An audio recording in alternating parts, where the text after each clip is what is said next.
ये कहानी है दैत्य दंभिकासुर और महान राजा विक्रमादित्य की। दंभिकासुर एक ऐसा दैत्य था जो जवान और सुंदर औरतों को अपनी गुफा में उठा ले जाता, उनके साथ खेलता। जब उसका उनसे मन भर जाता तो वो उनकी जीवन लीला समाप्त कर देता। वो जिस भी राज्य में जाता त्राही त्राही मचा देता। कोई भी राजा या अन्य शूरवीर योद्धा उसका कुछ नहीं बिगाड़ पाते, क्योंकि दैत्य दंभिकासुर को देवताओं से वरदान प्राप्त था कि उसे बल से नहीं बल्कि बुद्धि से मारा जा सकता है। जो कोई भी उसे बल से मारने का प्रयास करेगा वो पत्थर का हो जाएगा। दंभिकासुर की मौत का रहस्य छुपा था उसकी 7 गुत्थियों में, यानी उसके 7 सवालों में। पर उसके साथ युद्ध करने वाले किसी भी राजा या शूरवीर को ये रहस्य मालूम नहीं था। इसलिए जब भी कोई उसके पाप कृत्य से दुखी हो उसके पास जाकर उस पर हमला करता तो देवताओं के वरदान स्वरूप वो पत्थर का हो जाता। हर तरफ दंभिकासुर का कहर मचा हुआ था। पत्थर का हो जाने के भय से कोई भी उसे रोकने का प्रयास नहीं करता।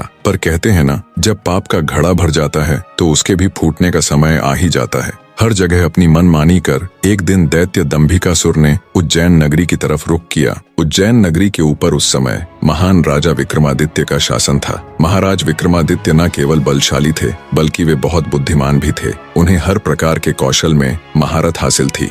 उन्हीं दिनों में विक्रमादित्य की नगरी उज्जैन में एक धनी साहूकार रहता था। साहूकार के 2 लड़के थे। बड़े का नाम महेंद्र था और छोटे का लखन। बड़े लड़के का विवाह तो साहूकार ने कर दिया था, पर छोटे बेटे का विवाह करने से पहले ही वो ईश्वर को प्यारे हो गए। पिता के गुजर जाने के बाद कामकाज और व्यापार संभालने की सारी जिम्मेवारी दोनों भाइयों पर आ गई। दोनों भाई दिल लगाकर कारोबार संभालने में लग गए। दोनों भाई जब काम कर शाम को घर आते तो दरवाजे पर खड़ी महेंद्र की पत्नी अपने पति को दाएं हाथ से लोटा भरकर पानी देती और बाएं हाथ से अपने देवर लखन को। एक दिन लखन ने सोचा, भाभी हर रोज मुझे बाएं हाथ से पानी पीने को देती है, आज मैं उनके दाएं हाथ से पानी पीऊंगा। शाम को जब दोनों भाई काम से लौटे तो लखन अपनी भाभी के बाएं हाथ से पानी पीने के लिए अपने खड़े होने के स्थान को बदलकर अपने बड़े भाई महेंद्र की जगह पर खड़ा हो गया और बड़ा भाई महेंद्र उसकी जगह पर खड़ा हो गया। लखन की भाभी जब उनको पानी देने के लिए आई तो उसने एक हाथ को दूसरे हाथ के ऊपर से करते हुए दाएं हाथ का लोटा अपने पति को दे दिया और बाएं हाथ में पकड़ा हुआ लोटा लखन को दे दिया। ये देख, लखन बोला, भाभी आज मैंने भैया के स्थान पर खड़ा होकर सीधे हाथ से दिया हुआ पानी पीना चाहा, परंतु आपने अपने हाथों को बदलते हुए मुझे बाएं हाथ से ही पानी दिया। आप मुझे बताएं, आपने ऐसा क्यों किया? लखन की बात सुनकर उसकी भाभी ने उत्तर दिया, अगर तुम्हें सीधे हाथ का दिया हुआ पानी ही पीना है तो तुम भी अपने लिए सीधे हाथ से पानी पिलाने वाली ले आओ। भाभी की कही हुई बात लखन को चुभ गई। वह बिना पानी पिए ही भाभी से कहने लगा, ये लो तुम अपना पानी का लोटा और मैं यहाँ से जा रहा हूँ और अब मैं तभी वापस आऊंगा जब मुझे सीधे हाथ से पानी देने वाली मिल जाएगी, वरना अपनी शक्ल नहीं दिखाऊंगा। इतना कहकर वो तुरंत मुड़ा और चल पड़ा। ये देख उसके बड़े भाई महेंद्र ने उसे रोकने की बहुत कोशिश की, पर वो नहीं माना और बोला, नहीं भैया, अब तो तभी वापस आऊंगा जब मुझे मेरे योग्य पत्नी मिल जाएगी। इतना कहकर वो घर छोड़कर चल दिया। चलते चलते वह अपने नगर से दूर कांचीपुरम शहर में पहुंच गया। कांचीपुरम का राजा चंद्रसेन एक धार्मिक विचारों वाला व्यक्ति था। उसके राज्य में चारों ओर अमन शांति का माहौल था, परंतु फिर भी राजा चंद्रसेन हमेशा दुखी रहता था। राजा के दुख का कारण था उसकी जवान बेटी चंद्रकला का स्वास्थ्य। चंद्रकला दिखने में तो अत्यंत खूबसूरत थी, पर उसे एक असाध्य रोग ने घेर रखा था, जिस कारण राजकुमारी हमेशा अचेत अवस्था में रहती थी। राजा ने बहुत सारे हकीम और वैद्य राजकुमारी को ठीक करने के लिए लगा रखे थे, लेकिन उनमें से कोई भी राजकुमारी को ठीक नहीं कर पा रहा था। ठीक कर पाना तो दूर, वे राजकुमारी चंद्रा की बीमारी तक नहीं ढूंढ पा रहे थे। राजा को हमेशा यही दुख सताए जाता कि उसकी बेटी का क्या होगा। जब सभी प्रकार के वैद्यों, हकीमों और पूजा पाठ तंत्र मंत्र से भी राजकुमारी चंद्रकला को कोई फायदा नहीं हुआ तो राजा ने अपने राज्य में यह घोषणा करवा दी कि जो व्यक्ति मेरी बेटी को ठीक करेगा, मैं उसके साथ ही अपनी बेटी चंद्रकला का विवाह कर दूंगा और उसे अपना आधा राज्य भी दूंगा। लखन जब राज्य की राजधानी में पहुंचा तो उसने देखा कि वहां हर तरफ राजकुमारी की चर्चा हो रही थी। राज्य का हर कोई व्यक्ति राजा की घोषणा और राजकुमारी की बीमारी की बात कर रहा था। जब लखन ने एक व्यक्ति से इस बारे में पूछा तो व्यक्ति ने राजकुमारी की बीमारी से लेकर राजा की घोषणा तक का सारा किस्सा लखन को बताया। सारी बातें सुन लखन कुछ देर वहां खड़ा विचार करता रहा, फिर कुछ सोचकर वो राजमहल की तरफ चल पड़ा। एक जिंदा सांप राजा की लड़की के पेट में रहता था। सांप ने राजा की लड़की को अपने वश में किया हुआ था। जब रात होती तो वो कुछ देर के लिए राजकुमारी के मुख से बाहर निकलकर जंगल की तरफ चला जाता और सुबह होने से पहले ही वो फिर से उसके अंदर चला जाता। राजकुमारी इस बात से बिल्कुल अनजान थी कि उसके अंदर एक सांप ने डेरा डाला हुआ है। अनजाने में वो पूरी तरह से उस नाग के वश में थी। राजमहल में किसी को भी इस बात की भनक तक नहीं थी कि राजकुमारी के अंदर एक 7 फुट का सांप रहता है। सभी यही समझते कि पता नहीं राजकुमारी को क्या बीमारी लग गई जिसके कारण वो हमेशा अचेत रहती है। बड़े से बड़े वैद्य और हकीम भी इस बात का पता नहीं लगा पाए। लखन जब राजमहल के अंदर गया तो उसने देखा कि वहाँ पर बहुत सारे वैद्य और हकीम राजकुमारी को ठीक करने के लिए लगे हुए हैं। एक कोने में खड़े होकर चुपचाप लखन ये सारा माजरा देखने लगा। जब शाम का समय हुआ तो सभी हकीम और वैद्य धीरे धीरे करके वहाँ से चले गए। तब लखन राजा के मंत्री के पास गया और बोला, मंत्री महोदय, सभी अपना प्रयास कर चुके हैं, अब एक मौका मुझे भी दिया जाए। लखन की बात सुन मंत्री उसे अपने साथ ले राजा के पास जाता है और लखन का प्रस्ताव राजा के सामने रखता है। बेचारा हर तरफ से निराश हो चुका राजा एक बार अनमने ढंग से लखन की तरफ देखता है, फिर दुखी मन से कहता है, बताओ तुम मेरी बेटी का इलाज किस प्रकार करोगे। लखन राजा को प्रणाम कर बोला, महाराज, मुझे एक रात अपनी बेटी के साथ ठहरने की इजाजत दीजिए, तभी मैं किसी नतीजे पर पहुंच सकूंगा। एक बात और महाराज, मैं बिल्कुल एकांत में राजकुमारी के साथ रहना चाहता हूँ, तभी मैं अच्छे से ध्यान लगाकर राजकुमारी जी की बीमारी का पता लगा पाऊंगा। लखन की आत्मविश्वास भरी बातों से राजा के मन में हल्की सी उम्मीद जागी। उसने लखन को रात में राजकुमारी के साथ एकांत में रुकने की इजाजत दे दी। राजा की इजाजत मिलते ही लखन राजकुमारी के कक्ष में गया और उससे कुछ दूर एकदम चुपचाप बैठकर उसे देखने लगा। जैसे ही रात के 12 बजे का समय हुआ तो अचेत अवस्था में पड़ी हुई राजकुमारी के मुंह से सांप बाहर निकला और महल के परिसर से होता हुआ जंगल की ओर चला गया। ये सब देख लखन दंग रह गया। वो बिना कुछ हरकत किए चुपचाप वहीं बैठा रहा। जब रात का आखिरी पहर खत्म होने को आया तब वो सांप वापस लौटा और राजकुमारी चंद्रकला के मुख से होता हुआ पूरा उसके अंदर समा गया। दम साधे लखन ये सारा माजरा देखता रहा। सारा माजरा देख उसे समझते देर न लगी कि राजकुमारी की सारी बीमारी की जड़ ये सांप ही है। सुबह हुई तो राजा चंद्रसेन डर और बेसब्री के मिश्रित भावों के साथ लंबे लंबे कदम रखता हुआ अपने मंत्री के साथ राजकुमारी के कमरे में आया और बेसब्री से उसने लखन से पूछा, बताओ लड़के, तुम किस नतीजे पर पहुंचे? क्या मेरी बेटी ठीक हो जाएगी? लखन बोला, महाराज, मुझे राजकुमारी की बीमारी का पता चल गया है और ईश्वर ने चाहा तो वो जरूर ठीक हो जाएगी। आप मुझे एक रात का समय और दीजिए और मेरे लिए एक तलवार, एक मिट्टी से भरी हुई बड़ी सी बाल्टी का इंतजाम कर दीजिए। लखन की बात सुन राजा को बहुत सुकून मिला। उसने मंत्री को लखन के द्वारा मांगा गया सारा सामान उसे देने का निर्देश दिया। अब सभी को इंतजार था तो बस रात का।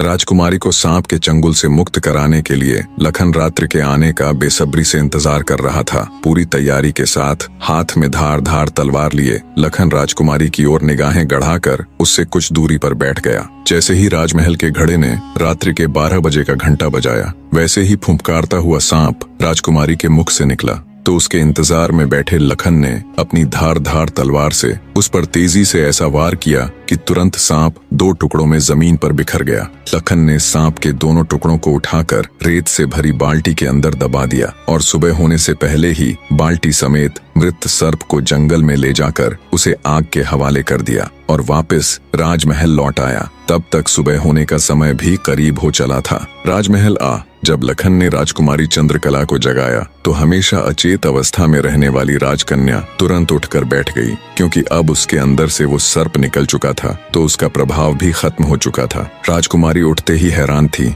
उसे ऐसा लग रहा था जैसे पता नहीं वो कितने सालों से नींद में थी। जब लखन ने राजकुमारी से उसके स्वास्थ्य के बारे में पूछा तो अचंभित राजकुमारी ने अपने आप को बिल्कुल ठीक बताया। तब तक सुबह भी हो चुकी थी। उधर राजा भी पूरी रात सोया नहीं था। उसे बस इंतजार था तो सुबह का। जैसे ही सुबह हुई राजा बेसब्री से भागा भागा राजकुमारी के कक्ष में आया। जब उसने बिल्कुल सही सलामत अपनी बेटी को बैठे और बात करते पाया तो उसकी खुशी का ठिकाना ना रहा। आंखों में अश्रु लिए राजा ने तुरंत अपनी लाडली बेटी को गले लगा लिया। भरे हृदय से राजा ने हाथ जोड़कर लखन का शुक्रिया अदा किया और अपनी शर्त के अनुसार राजकुमारी चंद्रकला का विवाह लखन के साथ कर दिया। जब राजा ने लखन को अपना आधा राज्यपाट देना चाहा तो लखन ने राज्य लेने से साफ मना कर दिया। ऐसा स्वाभिमानी दामाद पाकर राजा चंद्रसेन खुशी से फूला नहीं समाया। उसने खुशी खुशी बहुत सारा धन देकर अपनी बेटी चंद्रकला को लखन के साथ विदा कर दिया। जब राजकुमारी चंद्रकला को ले लखन अपने राज्य उज्जैन नगरी पहुंचा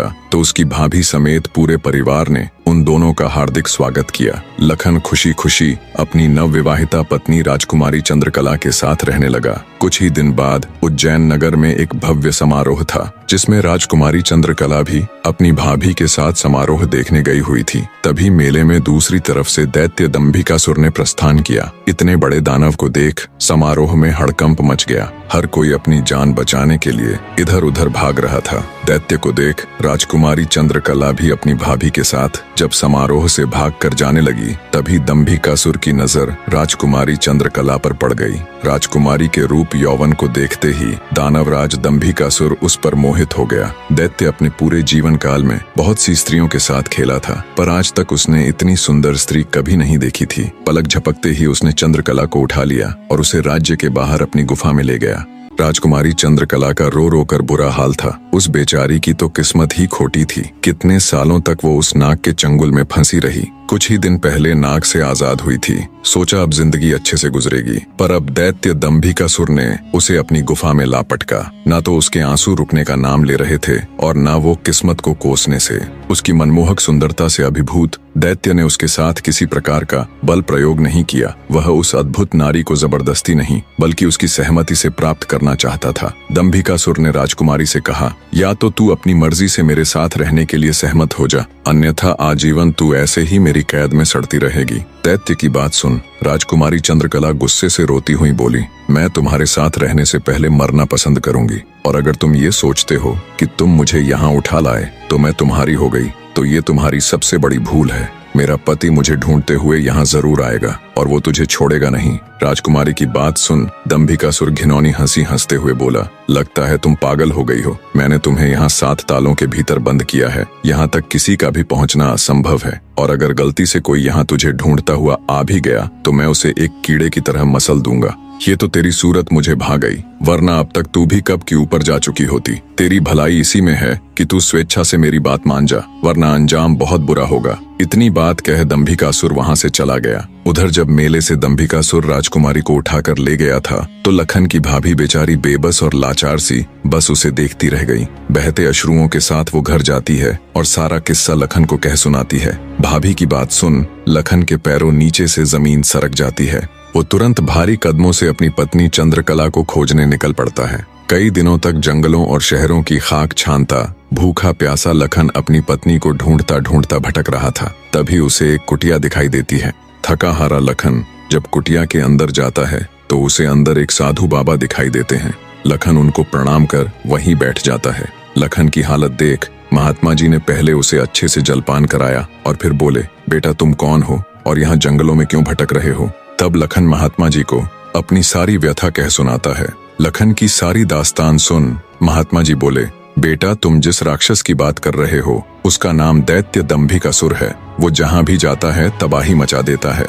आज तक उसे कोई भी परास्त नहीं कर पाया। जिसने भी उससे मुकाबला करने की कोशिश की वो पत्थर का बन गया। इसलिए मेरी सलाह मानो और वापस अपने घर लौट जाओ, इसी में तुम्हारी भलाई है। उसके पीछे जाकर क्यों अपने प्राण गंवाते हो।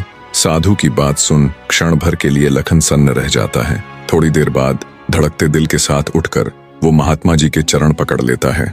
उसकी आंखों में डर और साहस के मिश्रित भाव थे। अपनी पत्नी को याद कर लखन ने आंखों में आंसू भरकर कहा, नहीं महाराज, मैं ऐसा कदापि नहीं कर सकता। मेरी पत्नी उस दैत्य के चंगुल में है और उसे छुड़ाने के लिए मैं कुछ भी कर सकता हूँ। हे साधु बाबा, अब आप ही मेरी आखिरी उम्मीद हैं। घर तो मैं नहीं जाऊंगा, चाहे मेरे प्राण ही क्यों न चले जाएं। लखन की बात सुन साधु महाराज ने गहरी सांस ली और कुछ पल सोचने के बाद कहा, देख लो बेटा, मैं एक बार फिर कह रहा हूँ, उस दैत्य के सामने तुम्हारे बचने की संभावना बहुत कम है। लखन बोला, महाराज मुझे मेरे प्राणों की जरा सी भी फिक्र नहीं है। आप तो बस मुझे उस तक पहुँचने का मार्ग बताए कृपया। लखन के दृढ़ निश्चय को देख महात्मा जी ने फैसला किया कि वे उसकी मदद करेंगे। गहरी सांस लेते हुए वे बोले, तो सुनो बेटा, दैत्य दंभिकासुर कोई साधारण राक्षस नहीं है। उसने सालों तपस्या करके देवताओं को प्रसन्न कर उनसे वरदान वरदान प्राप्त किया है कि जो कोई भी प्राणी उस पर हमला करेगा तो वह तुरंत पत्थर का बन जाएगा। उसे पराजित करने का सिर्फ एक ही उपाय है, वो है उसकी 7 गुत्थियों को हल करना,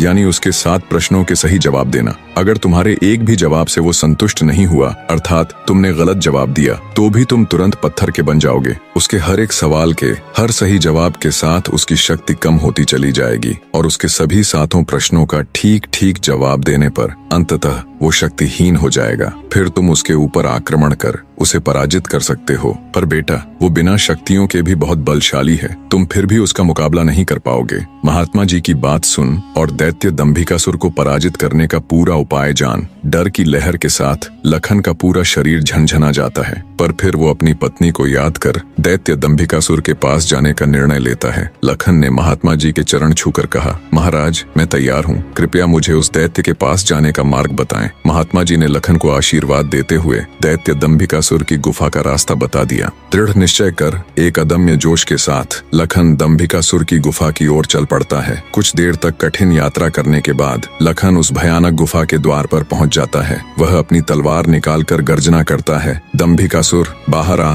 और मेरा सामना कर। लखन की ललकार सुनकर दंभिकासुर गुफा से बाहर आता है और क्रोध में दहाड़ता है, कौन मूर्ख है जो मेरी शांति को भंग कर रहा है। भारी भरकम विशालकाय दानव को देख लखन के पूरे शरीर में सिरहन दौड़ गई। हिम्मत जुटाते हुए लखन बोला, हे दुष्ट राक्षस, मैं उस स्त्री का पति हूँ जिसे तू बलपूर्वक उठाकर लाया है। पूछ तेरे वो 7 सवाल, मैं जवाब देने के लिए तैयार हूँ। सवालों की बात सुन दंभिकासुर चौंक गया, फिर कुछ सोचकर बोला, ओ तो तू उस धूर्त साधु से मिलकर आया है, उसी ने तुझे मेरे रहस्य का पता बताया है। पर अब क्या फायदा, मैं तेरी फूल सी पत्नी को तो कच्चा ही निगल गया हूँ। क्या स्वादिष्ट मांस था उसका। दैत्य दंभिकासुर का इतना कहना था कि लखन अपना आपा खो बैठा और आगे बढ़कर पूरी ताकत के साथ तलवार से दैत्य पर वार किया। लेकिन जैसे ही उसकी तलवार दैत्य को छूती है, देवताओं के वरदान के कारण वो भी तुरंत पत्थर का बन जाता है। दैत्य दंभिकासुर छल कपट से झूठ बोलकर पत्थर का बना देता है। लखन के पत्थर का बनते ही दैत्य दंभिकासुर जोर जोर से शैतानी हंसी हंसता है। बड़ा आया था मेरी 7 गुत्थियों को सुलझाने वाला।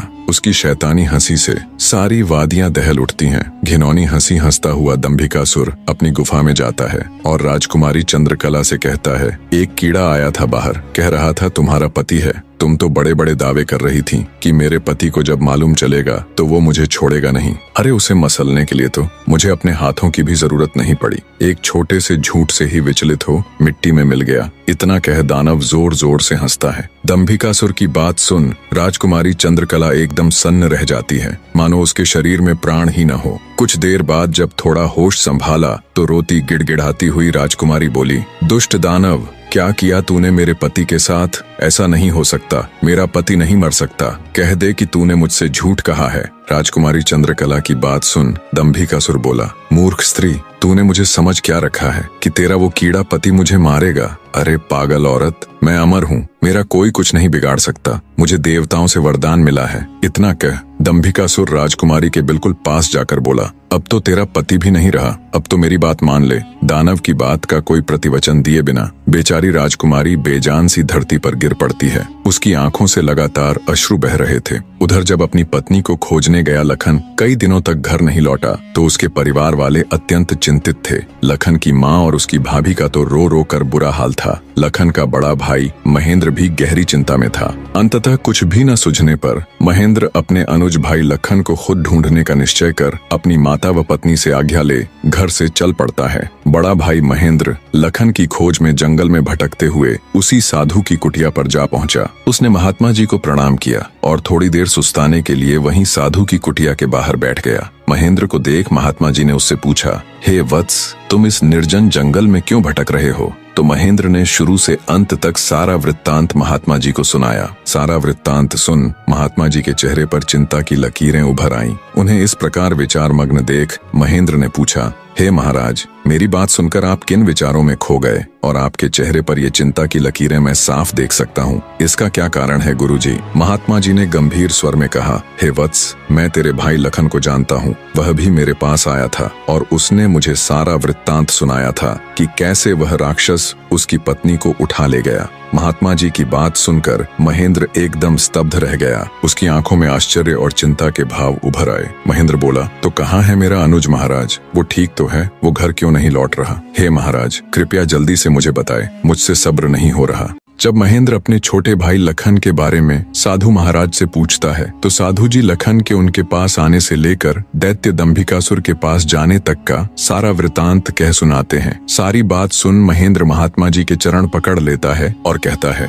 हे साधु महाराज, आप तो सर्वज्ञानी हैं। जब आपको दैत्य दंभिकासुर के रहस्य के बारे में पता था तो अवश्य आप ये भी जानते होंगे कि लखन का यहाँ से जाने के बाद क्या हुआ। हे महाराज, कृपया मुझे बताए कि आगे क्या हुआ। तब साधु बाबा गंभीर स्वर में बोले, हे वत्स, आगे वही हुआ जिसका मुझे पहले से ही भय था। मैंने लखन को जाने से पहले बार बार समझाया था और उसे अच्छी तरह से उस दुष्ट दानव की शक्तियों से अवगत भी करवाया था, पर उसने मेरी बात नहीं मानी और अपनी पत्नी को बचाने के लिए उस दैत्य से भिड़ गया। फलस्वरूप उस धूर्त दानव ने छल कपट से उसे भी पत्थर का बना दिया। इतना सुनते ही महेंद्र को कांटो तो खून नहीं, उसका चेहरा एकदम से पीला पड़ गया और हल्क सूख गया। कुछ दिन पहले ही तो उनके पिताजी उन्हें छोड़कर चले गए थे और अब उसे जान से भी प्यारा छोटा भाई लखन भी पत्थर का बन गया। उसकी हालत देख महात्मा जी उसे सांत्वना देते हुए बोले, बेटा अब क्या हो सकता है, होनी को कौन टाल सकता है। महेंद्र तो जैसे शून्य में था, मानो उसके शरीर में प्राण ही ना हो। कुछ देर तक वहाँ घोर सन्नाटा छाया रहा।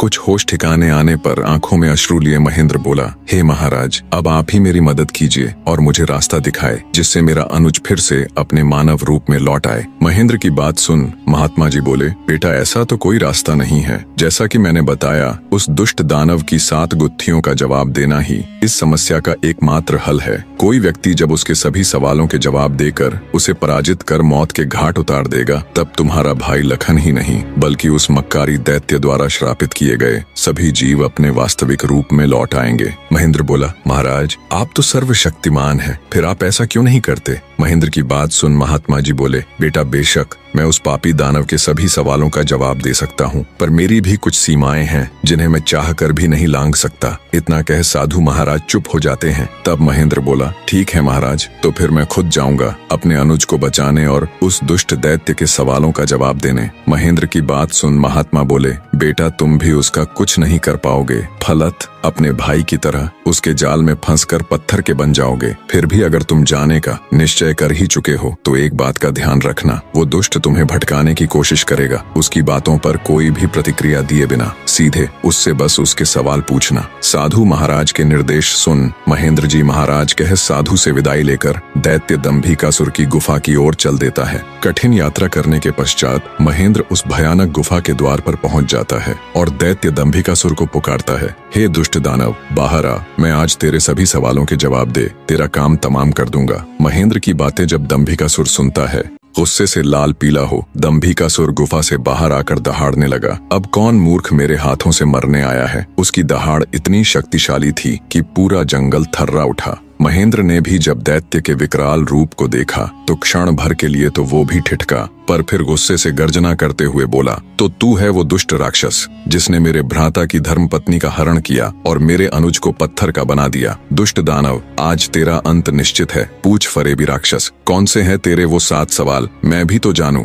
दंभिकासुर घिनौनी हंसी हंसते हुए बोला, ओह, तो तू उस निकम्मे कीड़े का भाई है जो मेरे शाप की भेंट चढ़ गया। लगता है तेरा भी जीने से मन भर गया, जो तू सब जानते हुए भी यहाँ आया। महेंद्र क्रोध से दांत पीसते हुए बोला, घिनौने राक्षस, बातों में वक्त जाया मत कर। मैं तेरी बातों में आने वाला नहीं हूँ। जल्दी से पूछ तेरे वो सवाल, नहीं तो मैं तुझे इसी क्षण यमलोक पहुंचा दूंगा। ये सुन दंभिकासुर घिनौनी हंसी हंसकर नृत्य करते हुए बोला, सुन मूर्ख, मैंने तेरे भाई की पत्नी के साथ खूब विहार किया और जब मेरी इच्छा पूर्ण हुई तो उसके मांसल शरीर को कच्चा ही भक्षण कर लिया। क्या स्वादिष्ट मांस था उसका। अब तेरी बारी है, पर तुझे तो मैं पत्थर भी नहीं बनाऊंगा, सीधे तेरे टुकड़े टुकड़े कर डालूंगा। दैत्य दंभिकासुर के बोले गए ये बोल महेंद्र की छाती में किसी भाले की तरह लगे। अपने भ्राता की पत्नी के बारे में कहे गए शब्दों से उसके तन बदन में आग लग गई। सब कुछ अच्छे से जानते हुए भी महेंद्र अपने ऊपर काबू नहीं रख सका और दैत्य दंभिकासुर को मारने के लिए तेजी से उसकी तरफ लपका।